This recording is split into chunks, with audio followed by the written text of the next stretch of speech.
One thing that keeps me puzzled, despite having studied finance and economics at the world's best universities, the following question remains unanswered. Why is it that 5,000 units of our currency is worth 1 unit of your currency, where we are the ones with the actual gold reserves?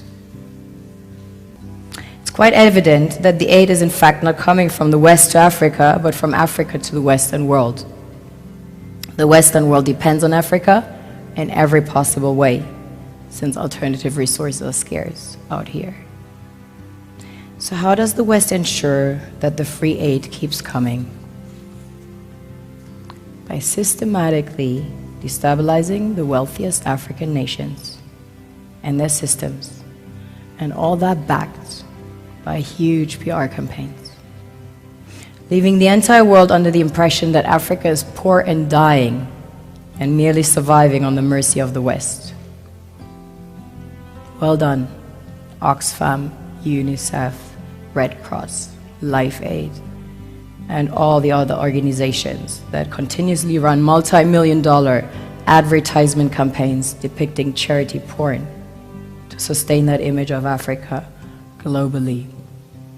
Ad campaigns paid for by innocent people under the impression to help with their donations. While one hand gives under the flashing lights of cameras, the other takes in the shadows. We all know the dollar is worthless, while the euro is merely charged with German intellect and technology, and maybe some Italian pasta. How can one expect donations from nations that have so little? It's super sweet of you to come with your colored paper in exchange for our gold and diamonds. But instead, you should come empty-handed, filled with integrity and honor. We want to share with you our wealth and invite you to share with us. The perception is that a healthy and striving Africa would not disperse its resources as freely and cheaply, which is logical. Of course, it would instead sell its resources at world market prices, which in turn would destabilize and weaken Western economies, established on the post-colonial free meal system.